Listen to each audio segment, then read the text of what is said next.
15h sur Télé Djibouti, bienvenue à vous sur Télé Djibouti et merci à vous de nous rejoindre dans cette édition de votre journal de 15h. Voici les titres. Le Premier ministre reçoit le ministre yéménite du Commerce et de l'Industrie.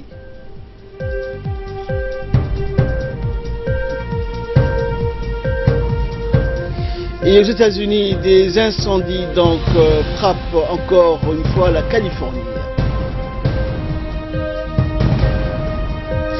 C'était les titres, merci à vous de nous rejoindre. Le président de la République et chef du gouvernement Ismaël Omar Guelleh a effectué ce matin une visite à l'Institut djiboutien des Arts à Lida, où il a été accueilli par le ministre des Affaires musulmanes, de la Culture et des Biens Warf, Moumin Hassan Barre, et la directrice de Lida, Madame Nabiha Moumin Waberi.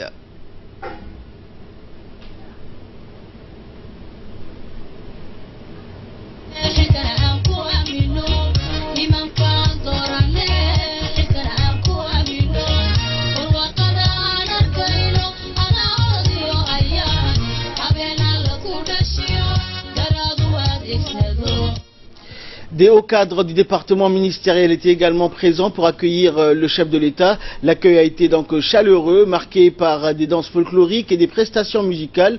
Au cours de cette visite, le chef de l'État s'est rendu donc dans les différents locaux de l'Institut, y compris la galerie et les salles de cours. Le chef de l'État a suivi donc une séance de musique animée par des jeunes étudiants. Il a assisté ensuite à une exposition d'art plastique.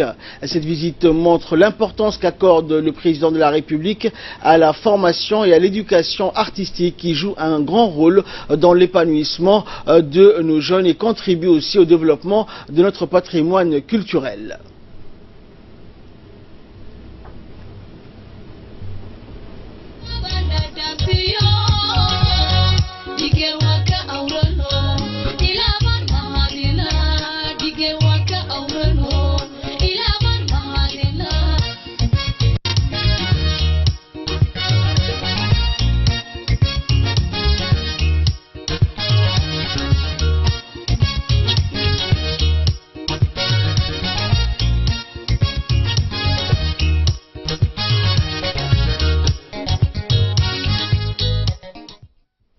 La directrice de l'Institut djiboutien des Arts a tenu à remercier le chef de l'État pour cette visite qui reflète l'intérêt que porte le gouvernement au développement de cet institut selon les orientations données par le président de la République.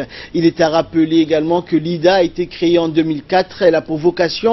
L'Institut a pour vocation de développer le génie talentueux de nos jeunes dans les métiers de l'art plastique, de l'art musical et de l'art dramatique afin d'assurer la formation dans les divers domaines de la création artistique. Une nouvelle vision a été mise en place pour restructurer l'IDA afin de mieux servir la création et la formation artistique.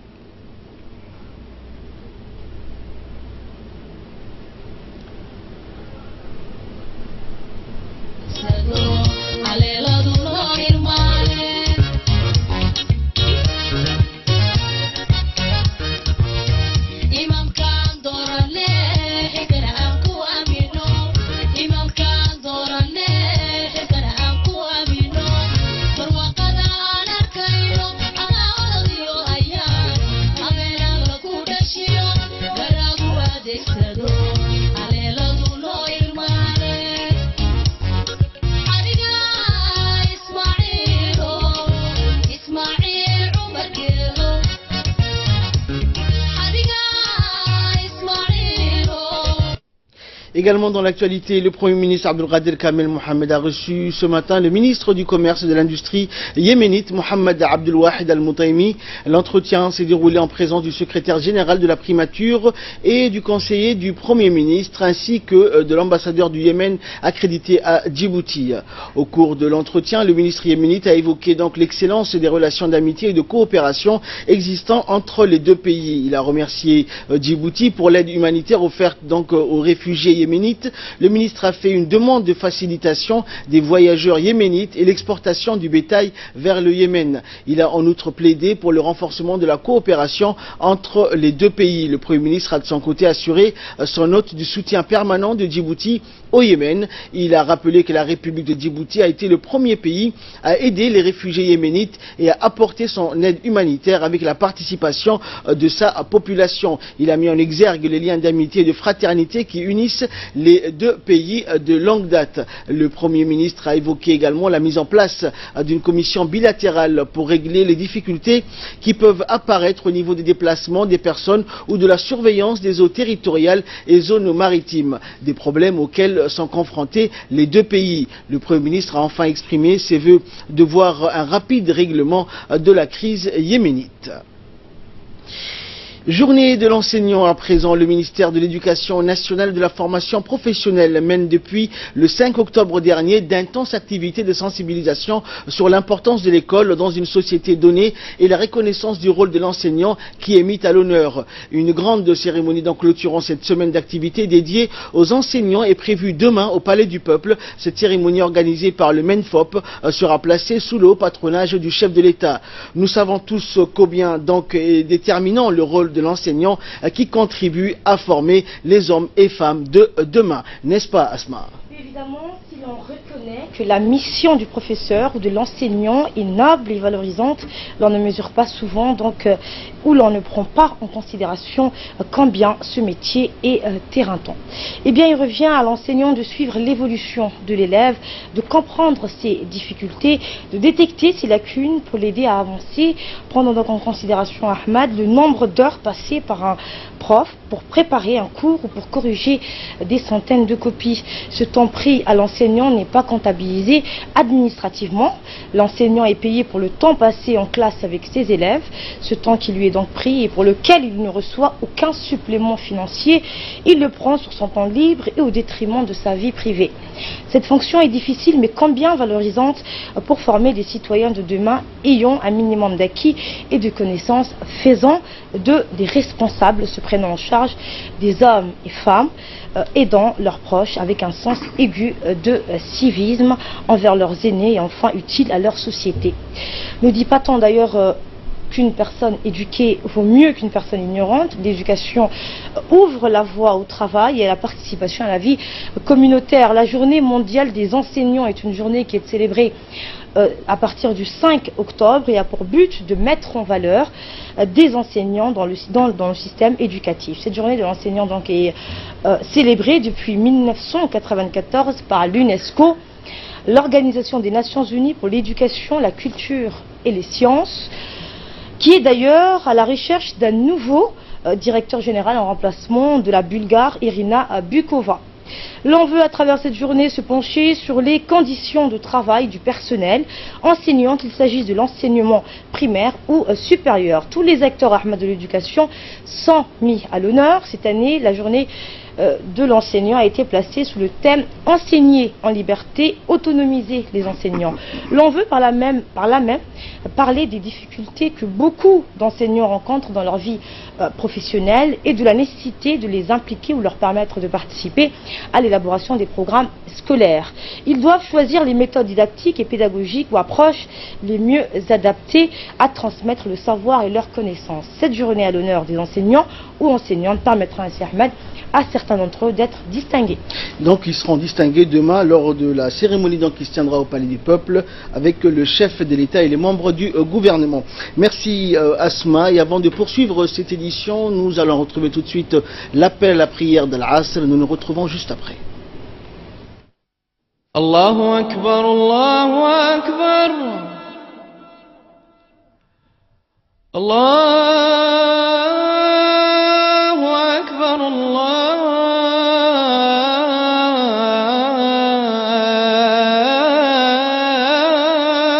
Akbar. Ashhadu an la ilaha illallah.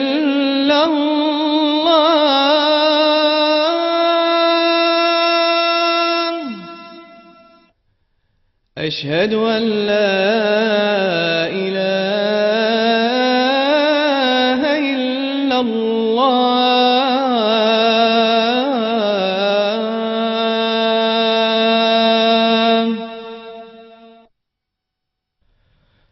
أشهد أن محمدا رسول الله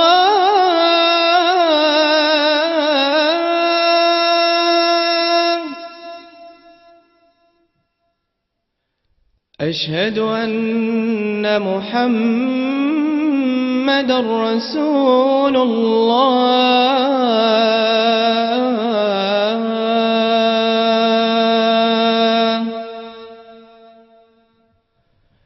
حي على الصلاة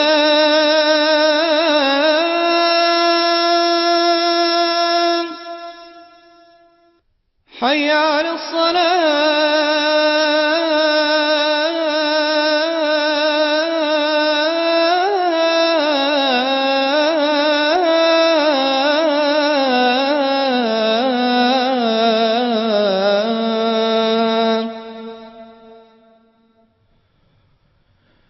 حي على الفلاح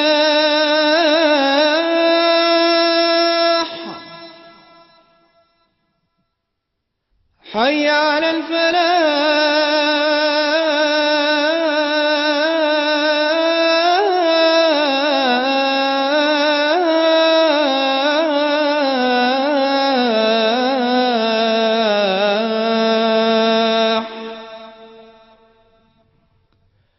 الله أكبر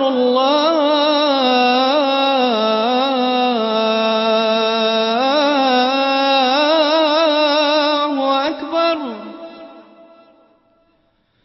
لا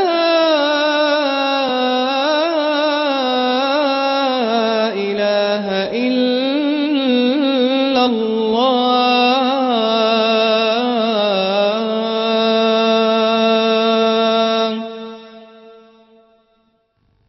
اللهم رب هذه الدعوة التامة والصلاة القائمة آت سيدنا محمدا الوسيلة والفضيلة وابعثه اللهم مقاما محمودا الذي وعدته إنك لا تخلف الميعاد.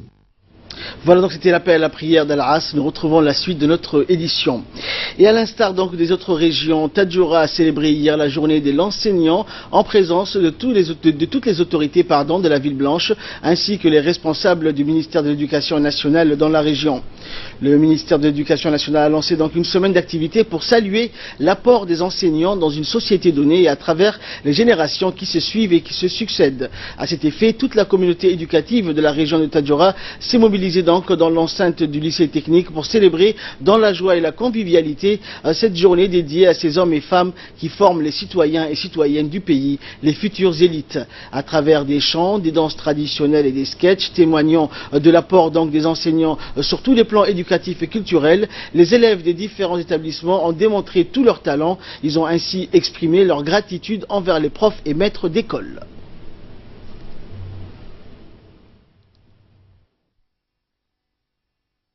Bien que l'enseignant ensemble en communion.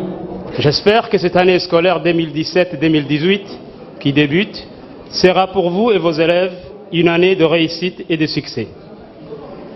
Pour que la réussite soit au rendez-vous, je vous demande de consolider encore et toujours la qualité des enseignants apprentissage à tous les niveaux et à tous les degrés de l'enseignement, du préscolaire au lycée en passant par l'enseignement moyen.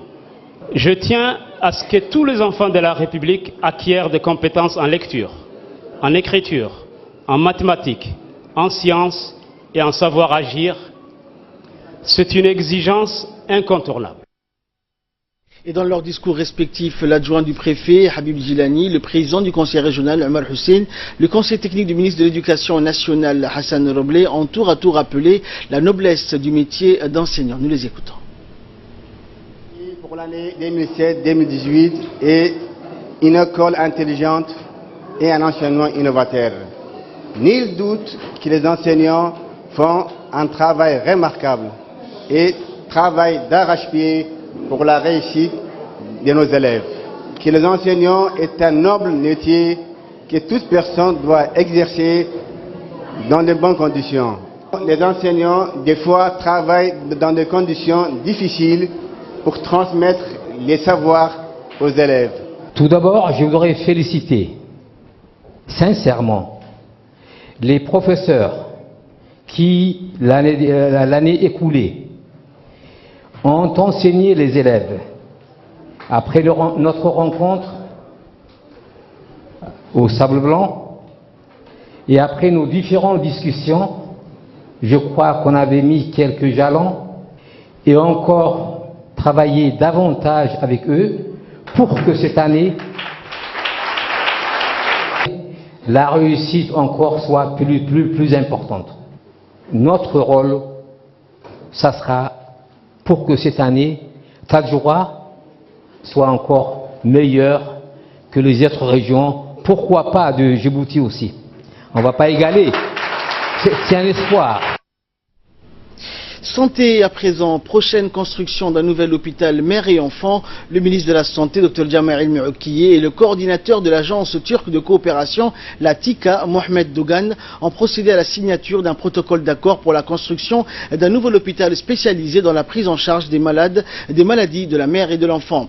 Cet hôpital sera également équipé par la TICA. Ont assisté à la cérémonie de signature du protocole d'accord le principal conseiller du ministre ainsi que de nombreux autres assistants techniques. Ce nouvel hôpital, donc d'une 50aine de lits, mais dont la capacité d'accueil des patients pourrait doubler, est le fruit des discussions entre la première dame de Djibouti, Mme Khadra Mohamed Haïd, et la première dame de Turquie, épouse du président Erdogan. Des engagements avaient été pris donc en ce sens lors de la visite officielle effectuée à Djibouti en 2015 par le président Recep Tayyip Erdogan.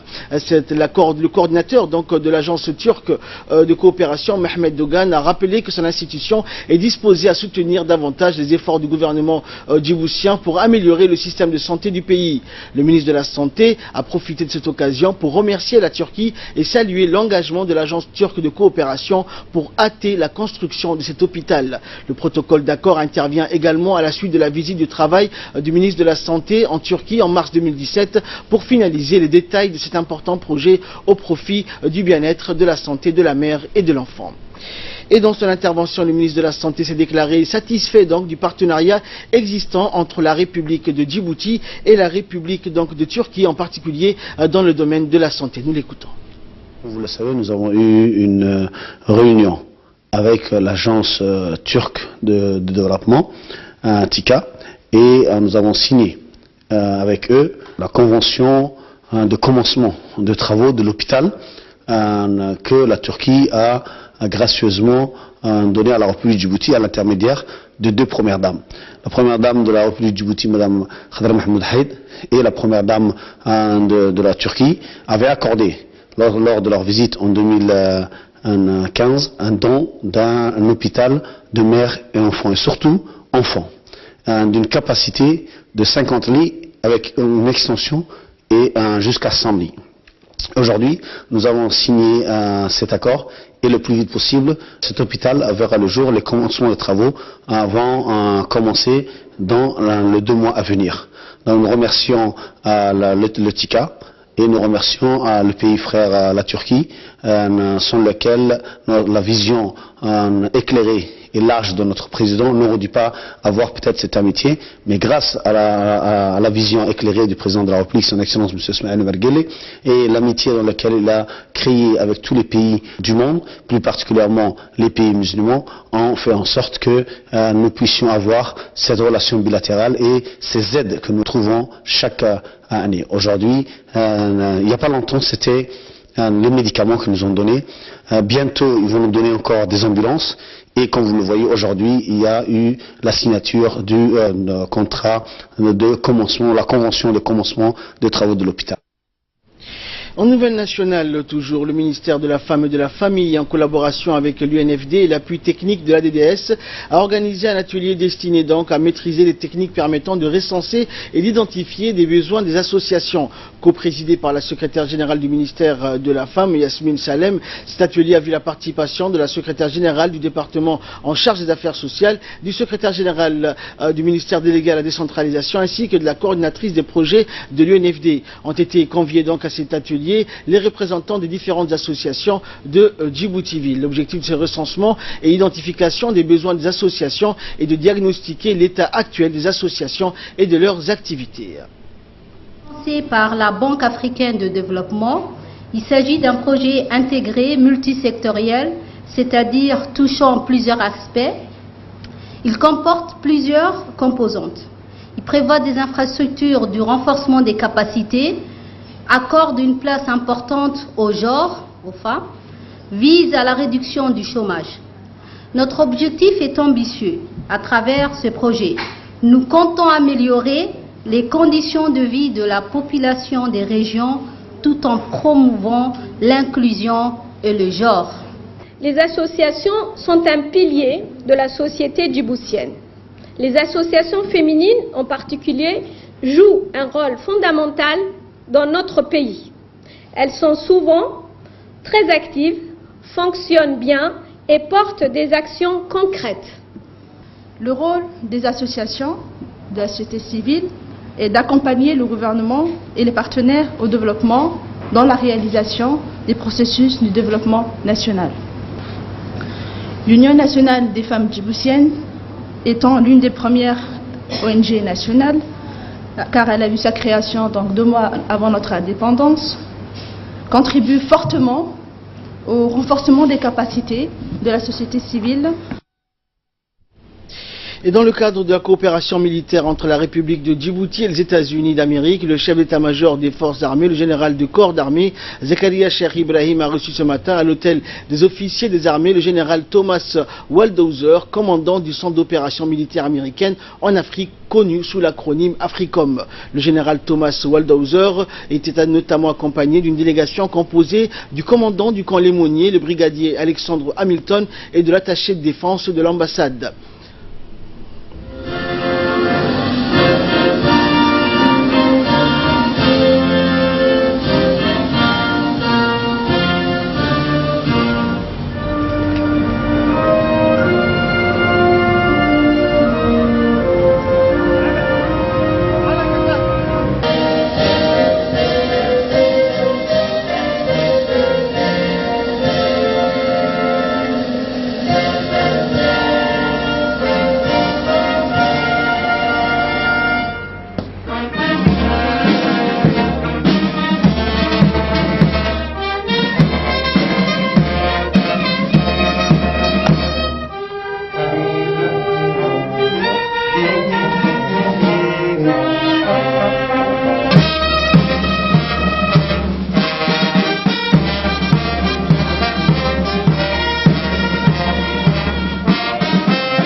À son arrivée, donc, le général Thomas Waldhauser a été reçu avec tous les honneurs dus à son rang dans la cour de la messe des officiers. Et après la cérémonie, le général Zakaria et son homologue américain donc, ont eu un tête-à-tête.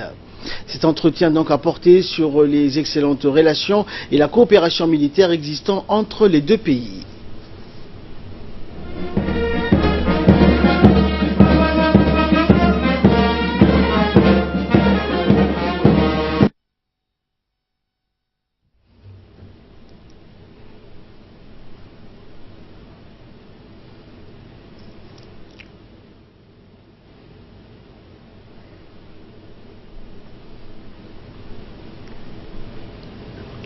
Et à l'issue du tête-à-tête entre les deux généraux, les deux délégations ont eu une réunion élargie. Les deux responsables ont examiné donc les différents aspects de la coopération, se félicitant de leur développement dynamique et exprimant leur satisfaction à chacun quant à la constance et à la solidité des relations qui unissent la République de Djibouti et les États-Unis d'Amérique.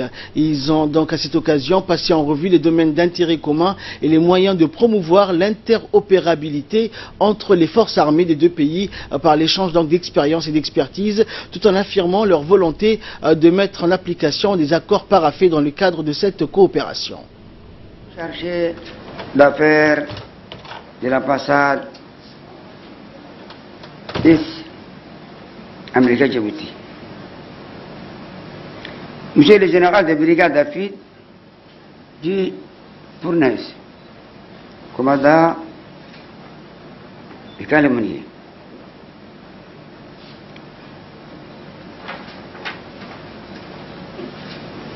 Monsieur le général, chef d'état-major de la défense djiboutien, Bayrou, le général de division Ousmane Nour Soubaglé, messieurs les officiers, chers collègues, c'est un honneur et un plaisir particulier pour nous d'accueillir à Djibouti le général Thomas Waldosser, commandant l'IS Africom. Soyez le bienvenu, mon général, à l'hôtel des officiers des armées Hassan Bassouma Hassan, dans lequel nous organisons officiellement et pour la première fois une rencontre aussi importante. Mon général, votre visite officielle aujourd'hui à Djibouti démontre une fois de plus la bonne volonté de nos deux pays à consolider nos liens d'amitié, en particulier entre nos deux ministères de la Défense.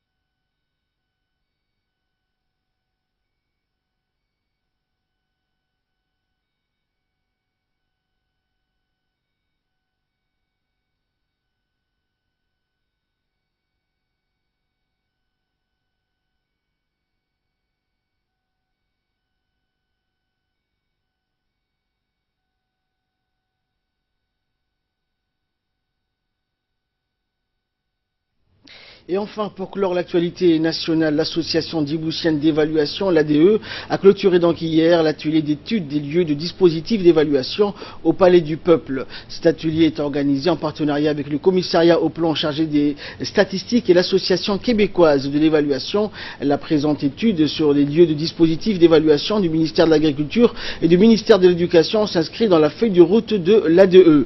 En effet, cette étude vise à dresser un portrait général du dispositif d'évaluation existant entre les deux ministères, déterminer donc les défis à relever et à identifier les pistes d'action au regard donc des besoins prioritaires des usagers et du pays. L'objectif étant de contribuer au développement de l'expertise et du savoir-faire du pays dans le domaine de l'évaluation afin de fournir au gouvernement et à la société civile et aux partenaires au développement un soutien technique pour le futur. Cet atelier a regroupé plusieurs personnes, dont le président de l'association djiboutienne d'évaluation, le commissaire au plan chargé des statistiques, des représentants des agences onusiennes et des représentants des différents départements ministériels.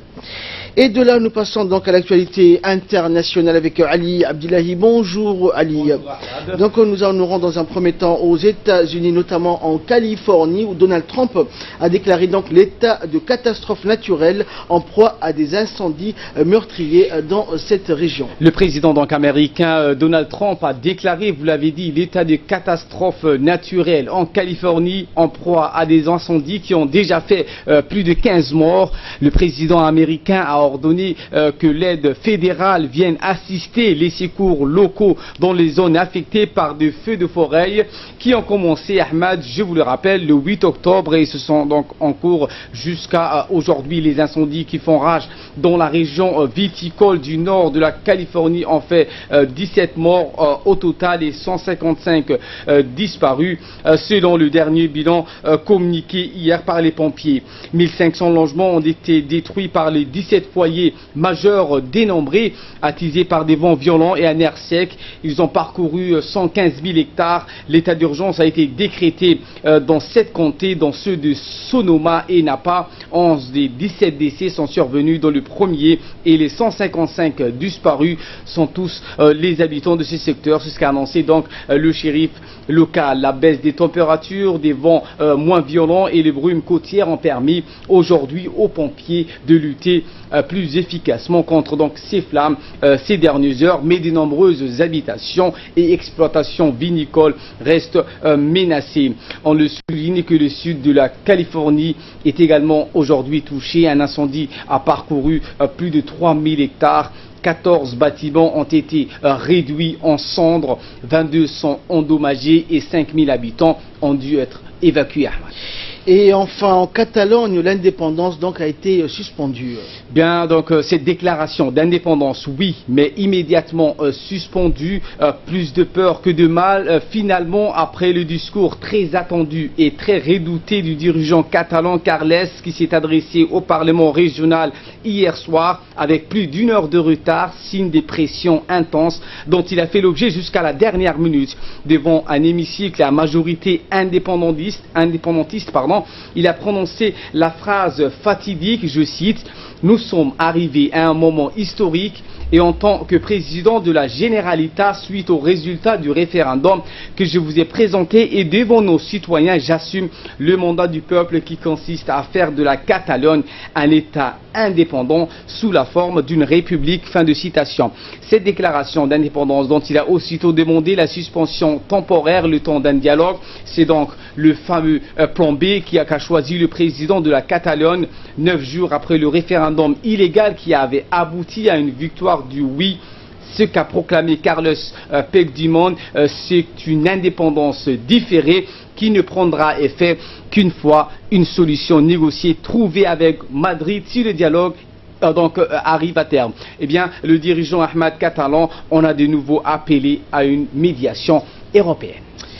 Merci Ali pour toutes ces précisions. Merci à vous de nous avoir suivis. C'est la fin de cette édition et très bon après-midi à toutes et à tous.